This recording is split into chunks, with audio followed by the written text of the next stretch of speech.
तो ये पहला क्वेश्चन है 2020-21 का करंट क्वेश्चन है ये। मेरे ख्याल से इस पेपर में और भी क्वेश्चन होंगे, मेरी निगाह शायद इसी पे पड़ी है। आमतौर से एक क्वेश्चन नहीं आता है मेंसुरेशन का, कई आते हैं क्वेश्चन। तो ये 2020-21 का क्वेश्चन है। इस क्वेश्चन को करते हैं। the water of the tank measuring 20 meter, 25 meter, 6 meter last for 3 days in a village। कोई गांव है, उसके अंदर वाटर टैंक है, उसकी पैमाई दे रखी है 20 बाई 15 बाई 6 की। तो यानी वॉल्यूम दे रखा है वाटर का, 3 दिन के वाटर के वॉल्यूम का स्टॉक दे रखा है। The population of the village that require, तो पॉपुलेशन हमसे पूछी है, ये पॉपुलेशन हमसे पूछी है, यानी ये आंसर जो है ये पॉपुलेशन दे रखे। दैट रिक्वायर्ड्स, पॉपुलेशन ऐसी है कि 150 लीटर एक दिन में एक आदमी इस्तेमाल करता है पानी को। तो बहुत आसान है, इसका वॉल्यूम निकाल लीजिए। तो वॉल्यूम कैसे निकालेंगे, 20 × 15 × 6, ये तो वॉल्यूम हो गया मीटर क्यूब में। इसको 1000 से मल्टीप्लाई कर दीजिए तो ये हो जाएगा लीटर में। बात समझ में आ रही है? ये जो चीज मैंने निकाली है ये क्या चीज है, ये basically volume of water for 3 days. ये मैंने वॉल्यूम ऑफ वाटर निकाला है फॉर 3 डेज। लीटर में करने के लिए मैंने 1000 से मल्टीप्लाई कर दिया इसको, ठीक है। तो एक आदमी एक दिन में, अब ये 3 दिन का है, बात समझ में, ये कितने दिन का है, ये 3 दिन का है। तो इसको अगर मैं 3 से डिवाइड कर दूं तो ये पर डे का हो जाएगा, नहीं हो जाएगा? कितना हो जाएगा? पर डे का हो जाएगा। एक आदमी एक दिन में 150 लीटर लेता है, तो नंबर ऑफ मैन निकालने के लिए इसको 150 से भी डिवाइड कर दें, बहुत ही आसान। तो देखो 150 ये कटा, ये 15 कटा, 1 0 कटा, 3 कटा, 6 कटा और यहाँ पे बचा 2, 3 दूनी 6। तो यहाँ पर आ गया 100, यहाँ पे है 2, यहाँ पे है 20, तो ये हो गया 400 × 100, किसके बराबर हो गया? 40,000। देखना भाई मैंने कोई गलती तो नहीं करी है? 4000 आ रहा है सर। 1 मिनट, क्यों? 20 15 6, 1000 से मल्टीप्लाई किया, डिवाइड किया 3 से, 150 लीटर से डिवाइड कर दिया, क्यों? 1 0 और कटेगा सर। कहां से काटेंगे 1 0, कैसे?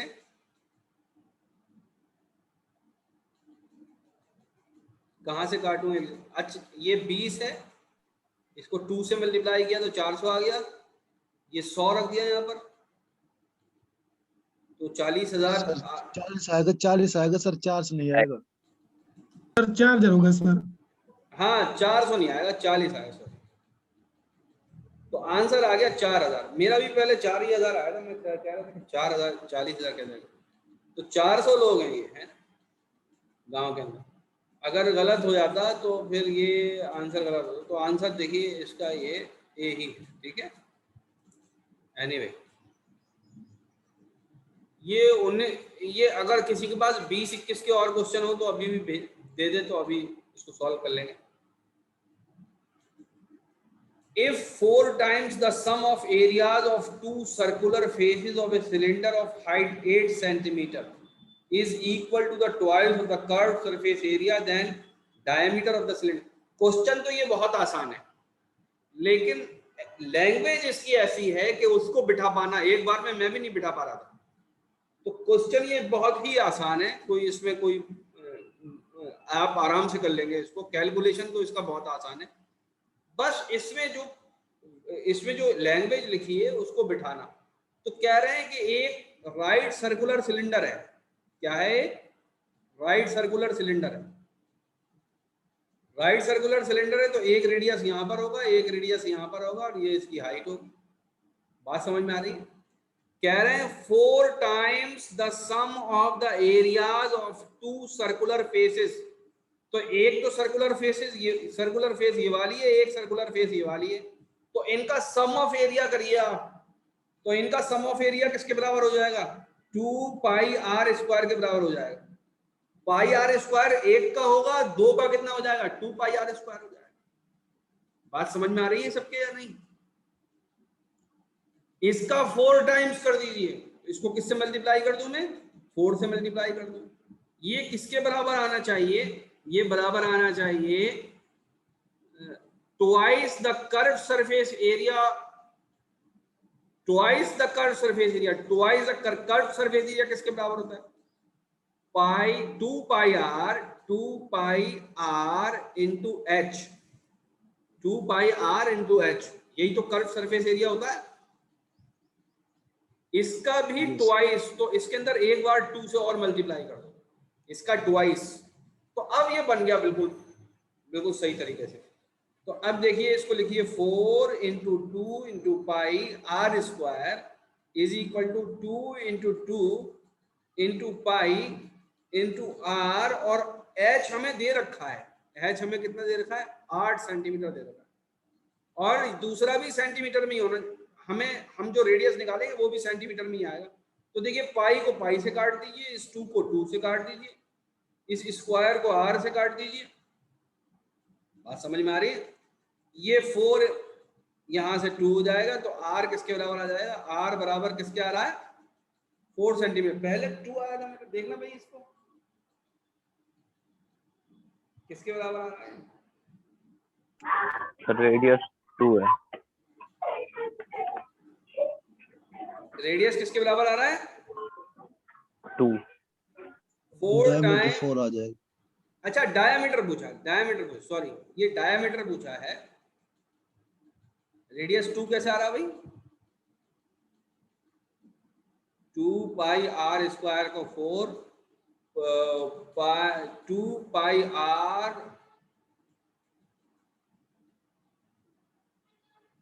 सर 2 पाई आर एच पे ये यहाँ पर 2 नहीं मल्टीप्लाई लगेगा, ये 2 नहीं लगेगा, पाई आर स्क्वायर इंटू एच होगा, नहीं 2 पाई आर इंटू एच ही होगा। यस सर, है ना? तो डायमीटर 2 आएगा, डायमीटर 4 आएगा, ठीक है।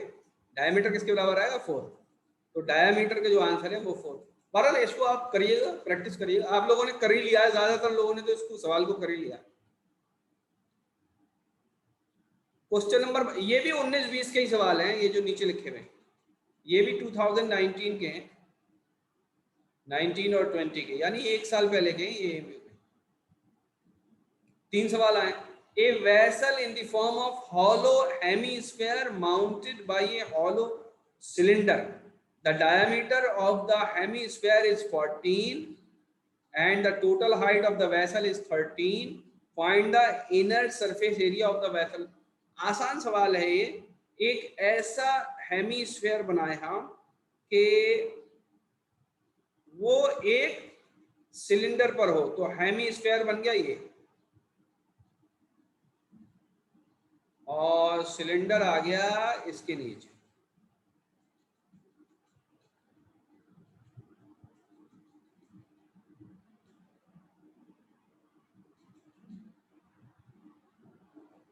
ठीक है, बात समझ में आ रही है?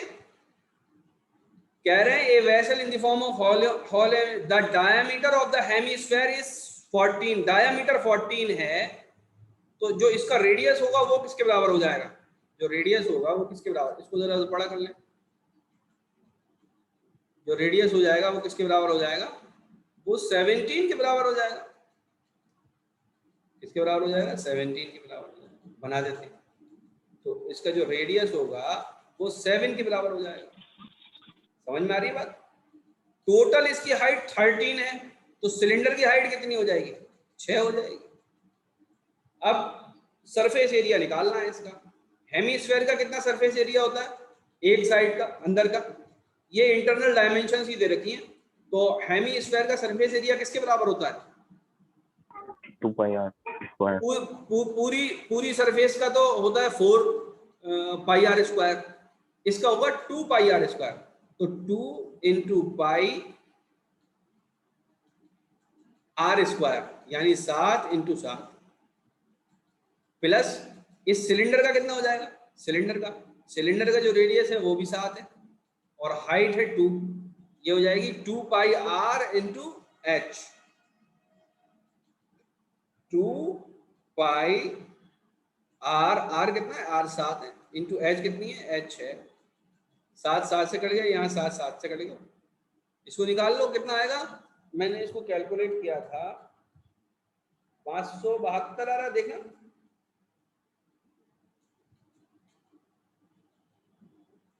मेरा, मैंने कैलकुलेट किया था 572 आया।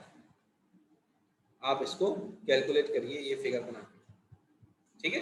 ये बड़ा अच्छा सवाल है, ये जो आखिर में इन्होंने पूछा है, ये जो सवाल है 23, it is a very good question और आसान भी है और जल्दी भी हो जाएगा, लेकिन थोड़ा सा ट्रिकी है। कह रहे हैं एक कोन है, एक हेमीस्फेयर है और एक सिलेंडर है। तो एक कोन रखेंगे हम, एक हेमीस्फेयर रखेंगे और एक क्या रखेंगे, एक सिलेंडर रखेंगे।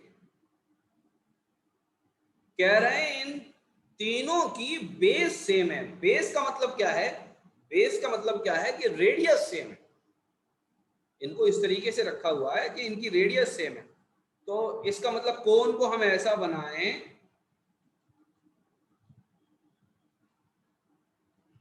कि उसका रेडियस ऐसा हो, हेमीस्फेयर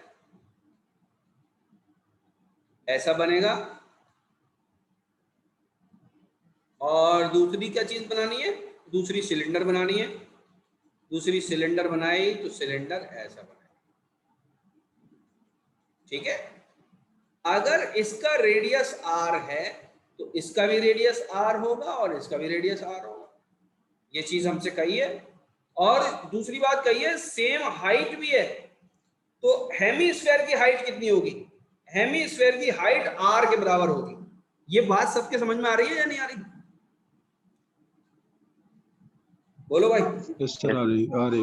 तो उत्तर आ रहा है सबकी, जब सबकी सेम हाइट है तो इसकी हाइट भी किसके बराबर होगी, r के बराबर होगी, और इस कोन की हाइट भी किसके बराबर होगी, इस कोन की हाइट भी r के बराबर होगी।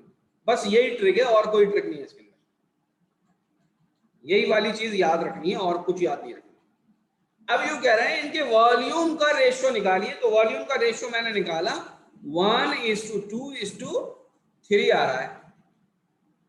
देखिए बहुत आसान है, कैसे निकालेंगे, आप तीनों का वॉल्यूम रख दीजिए, तीनों का वॉल्यूम, इसका वॉल्यूम किसके बराबर होता है, इसका वॉल्यूम होता है, मैं थोड़ा सा मोटी कर लूँ ये पेंसिल को, इसका वॉल्यूम होता है 1/3 pi R square into H, H भी आर के बराबर है, एच रखना ही नहीं है कहीं पर भी। अब दूसरे का वॉल्यूम देखते हैं, हेमीस्फेयर का, हेमीस्फेयर का वॉल्यूम किसके बराबर होता है, 2/3 पाई आर क्यूब के बराबर होता है। अब सिलेंडर का किसके बराबर होगा, 2 वो pi R square into H, H तो ये हो जाएगा पाई आर क्यूब के बराबर हो जाएगा। बात ये समझ में आ रही है सबकी या नहीं, ठीक है। अब देखिए बहुत आसान है, ये देखिए आर क्यूब और ये आर क्यूब, ये पाई और ये पाई, तो यहाँ पे बच गया 1, यहाँ पे बच गया 2/3, यहाँ पे बच गया 1/3। बात समझ में आई। अब इनका रेशियो निकालना है तो डिनोमिनेटर में 1 कर दीजिए, तो इसको भी 3 से मल्टीप्लाई कर दीजिए, इसको भी 3 से मल्टीप्लाई कर दीजिए और इसको भी 3 से मल्टीप्लाई कर दीजिए। ये हो जाएगा 1, ये हो जाएगा 2 और ये हो जाएगा 3, तो 1:2:3 ये आंसर आ गया इनके वॉल्यूम में। समझ में आया सब लोगों के, यस सर। ठीक है। आसान सवाल है, ज्यादा मुश्किल नहीं है, लेकिन फिर भी ये एक अच्छा स्टैंडर्ड क्वेश्चन है, पूछने लायक इम्तिहान में। तो ये हमारा हो गया। अब हम और पहले के सवाल लेंगे।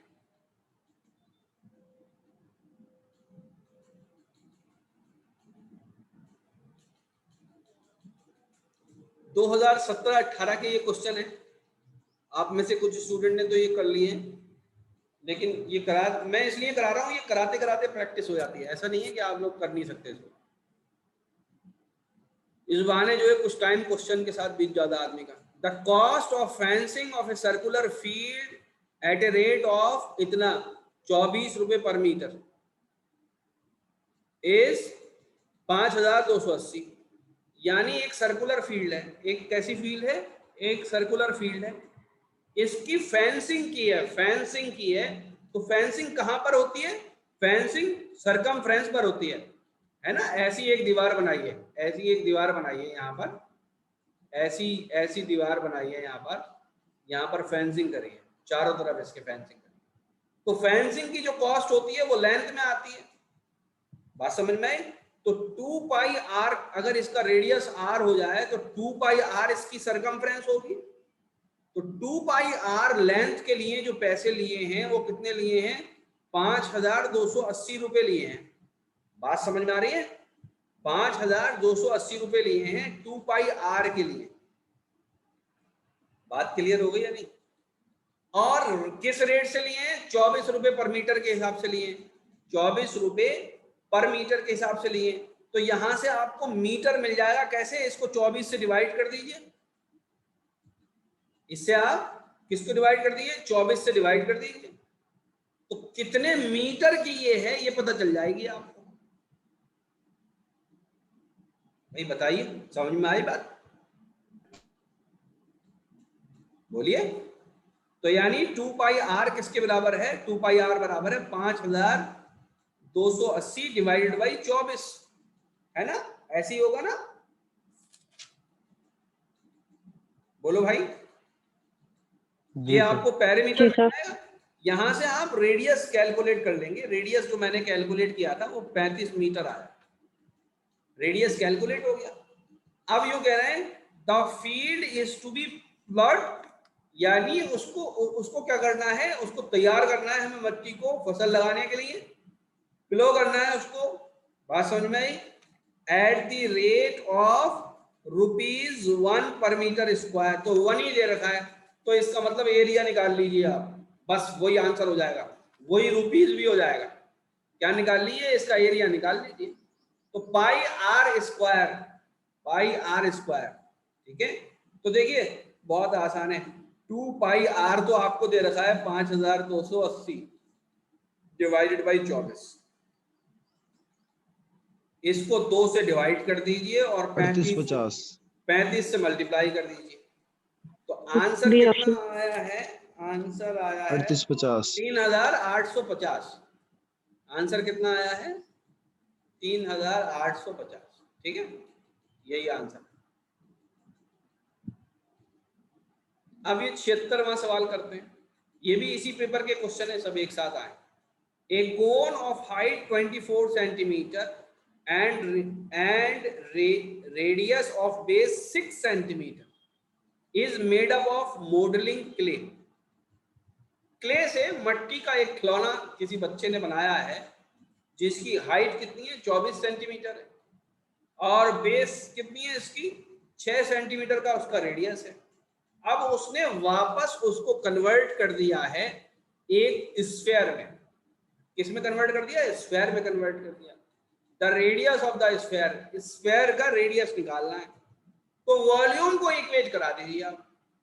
पहले वाले वॉल्यूम किसके बराबर होगा, 1/3 पाई radius of cone square. Radius of cone कितना है, 6, तो ये क्या हो जाएगा, into 6 into height of the cone, height है 24। बात समझ में आई। इज इक्वल टू किसके वॉल्यूम के बराबर होगा, स्फीयर के वॉल्यूम के बराबर होगा। किसके वॉल्यूम, तो स्फीयर का वॉल्यूम होता है 4/3 इंटू पाई आर क्यूब। तो ये रेडियस निकलेगा किसका, स्फीयर का निकलेगा डायरेक्ट। बहुत आसान, इसको पाई को पाई से काट दिए, 3 को 3 से काट दीजिए। बात समझ में आ रही है, मैंने कुछ गलती तो नहीं करी है।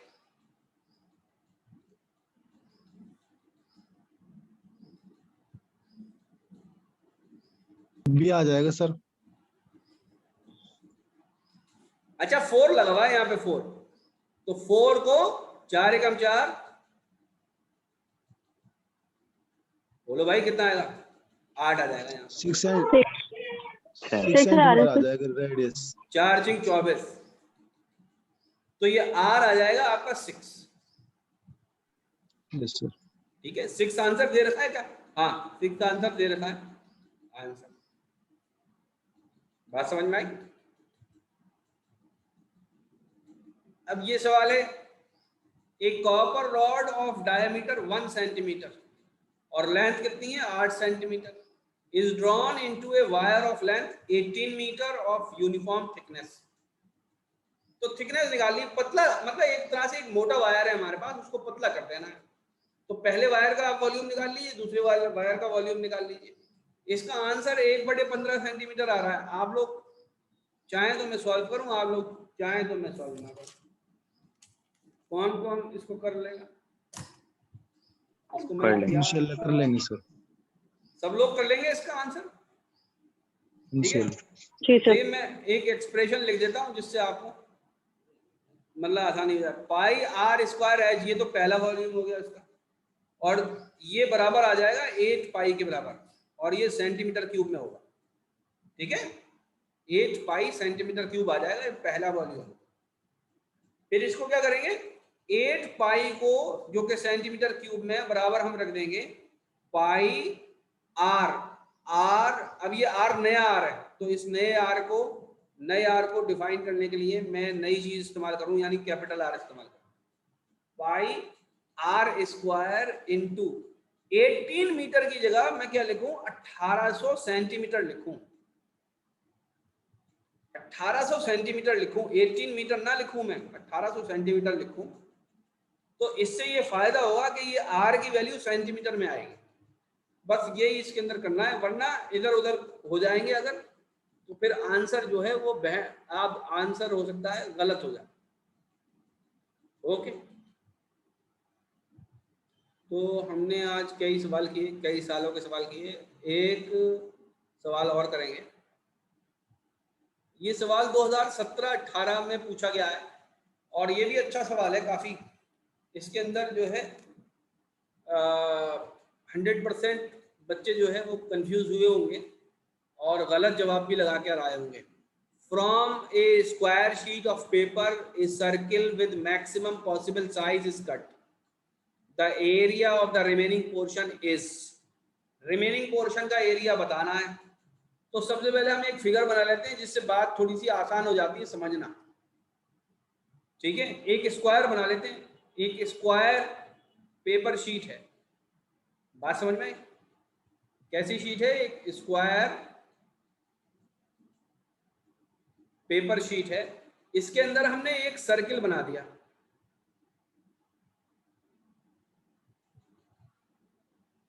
एक हमने क्या बना दिया? सर्किल बना दिया। हम इसका जो लेंथ है, इसकी जो साइड है स्क्वायर की, उसको 2r ले ले तो ज्यादा अच्छा है। तो इसका जो रेडियस हो जाएगा वो कितना हो जाएगा? r हो जाएगा। तो कह रहे हैं ये रिमेनिंग पोर्शन, जब ये कट कर दिया तो रिमेनिंग पोर्शन कौन सा बचा? रिमेनिंग पोर्शन बचा ये वाला। तो इस रिमेनिंग पोर्शन के एरिया की बात हो रही है। इस रिमेनिंग पोर्शन का एरिया को हमें बताना है कि ए होगा, बी होगा, सी होगा, डी होगा। तो हम एक एक को पढ़ के करते चले जाएंगे। तो सबसे पहले ये रिमेनिंग पोर्शन का एरिया होगा किसके बराबर? बात समझ में आई? तो रिमेनिंग पोर्शन का जो एरिया है वो हो जाएगा 4r square minus pi r square. भाई बात समझ में आ रही है नहीं आ रही? रिमेनिंग पोर्शन का जो एरिया होगा वो किसके बराबर होगा? इसके बराबर होगा। जरा इसको और आगे निकाल लें। ये हो जाएगा basically r square multiplied by 4 minus 3.14। ये हो जाएगा कितना? 0.86 r स्क्वायर। बात समझ में आई? अब देखिए क्या कह रहे हैं पहले ऑप्शन में। तो यानी इस एरिया की बात करनी है मैं, ये 0.86 r स्क्वायर कह रहे हैं equal to the area of the circle. तो एरिया ऑफ द सर्किल के बराबर थोड़ी है ये। एरिया ऑफ द सर्किल तो क्या है? पाई r स्क्वायर है। तो ये a नहीं होगा। Greater than the half of the area of the square. Area of the square है 4r स्क्वायर, तो हाफ हो जाएगा 2r स्क्वायर। तो ये 2r स्क्वायर के बराबर भी नहीं है, तो ये भी नहीं होगा। कह रहे हैं less than 1/4 of the area of the square. तो 1/4 of the area of the square किसके बराबर है? आर स्क्वायर के बराबर है, वो भी नहीं होगा।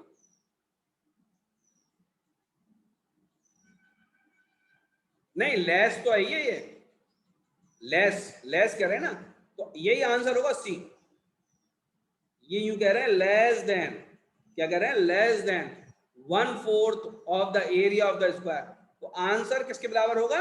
सी के बराबर होगा। यस, ये लेस देन है। 0.86 R square is less than R square, तो ये करेक्ट है। अच्छा, डी क्या कह रहे हैं? Greater than 1/4 area of the square, तो ये डी नहीं होगा। तो आंसर क्या होगा इसका? आंसर होगा सी। अब एक बात बता रहा हूं तुम्हें मैं खास, इस तरह के जो सवाल हैं, ये जो सवाल इस टाइम कर रहे हैं, सब लोग सुन रहे हैं मेरी बात को? Yes sir. इस तरह के सवाल कभी भी आप उस वक्त मत करिएगा जब इम्तिहान में आप मैथमेटिक्स पहले से सॉल्व कर रहे हैं आधे घंटे से। समझ रहे हैं मेरी बात को? पहले से आप 10-12 सवाल सॉल्व कर चुके हैं, आपका दिमाग थक चुका है मैथमेटिक्स करते करते। उस वक्त ये सवाल मत करिएगा, गलत होने के बहुत ज्यादा चांसेस हैं।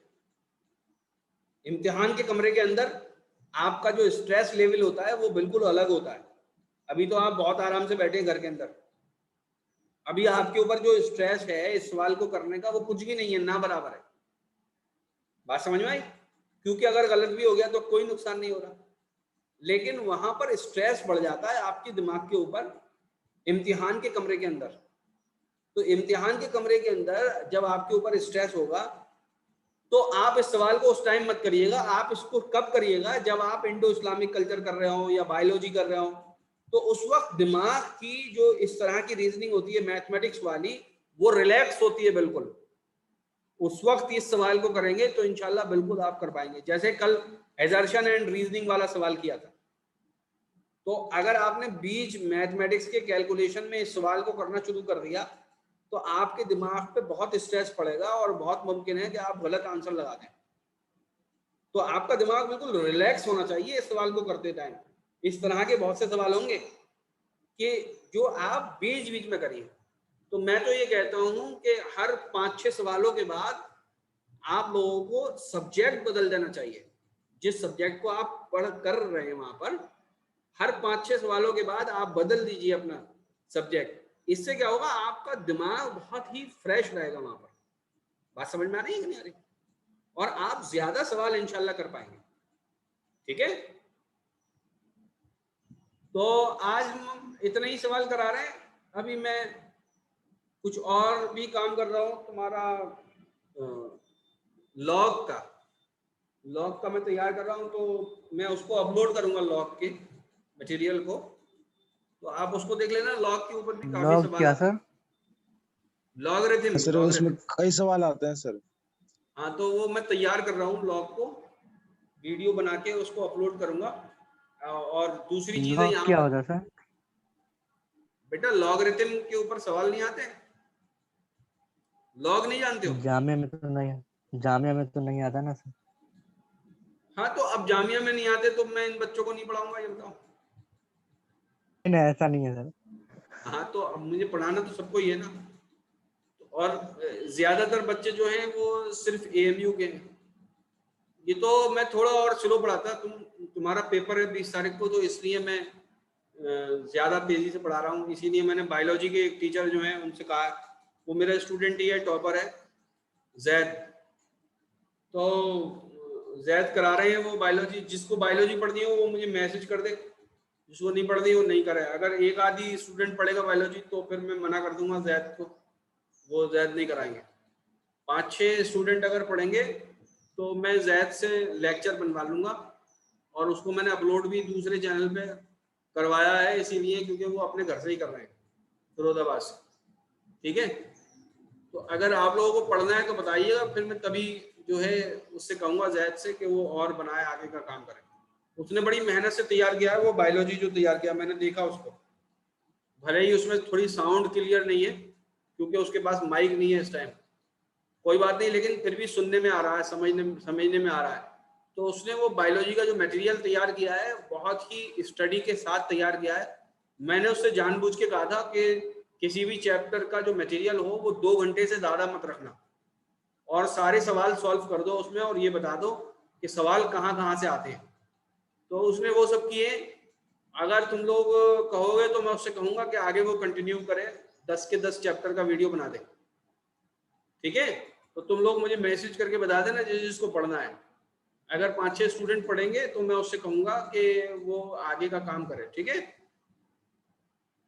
अरे सुन ली तुम लोगों ने बात या नहीं?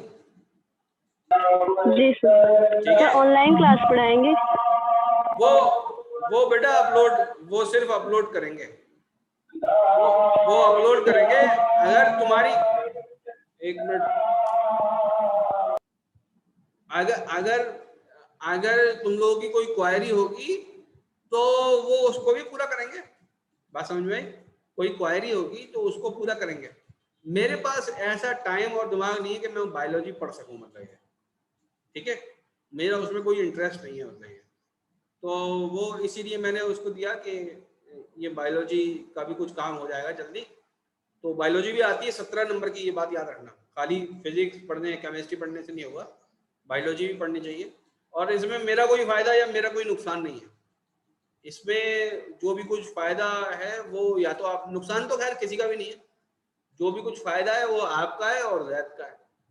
मैं बहुत फेयर हूँ इस मामले में, पैसे के मामले में भी और पढ़ाने के मामले में। जो पढ़ाना मुझे है वो मैं पढ़ाऊंगा 100%। इसीलिए मैंने अभी इंडो इस्लामिक कल्चर को रोक रखा है ताकि मैं जामिया वाले स्टूडेंट्स के लिए एटलीस्ट ज़्यादा से ज़्यादा सिलेबस कवर कर दूँ। ठीक है ना? तो क्योंकि अब इन्होंने बताया कि लॉग आता नहीं है तो लॉग को मैं अभी ब्रेक लगा देता हूँ, कुछ दिन बाद पढ़ा दूंगा। अभी कुछ और सब्जेक्ट देख लेते हैं और रिवीजन भी करा देंगे, फिर उसका फिजिक्स का और मैथमेटिक्स के भी अहम चैप्टर्स का रिवीजन करा देंगे। ठीक है, तो लॉग को हम बाद में करा देंगे। ओके, ठीक है। तो तुम लोग मुझे मैसेज कर देना अगर तुम लोग को बायोलॉजी का मटेरियल तैयार करना हो, बहुत तेजी के साथ कर देगा जैद अगर तुम लोग करवाओगे। ठीक है, ठीक है, अस्सलाम वालेकुम। अल्लाह हाफिज। हाफिज।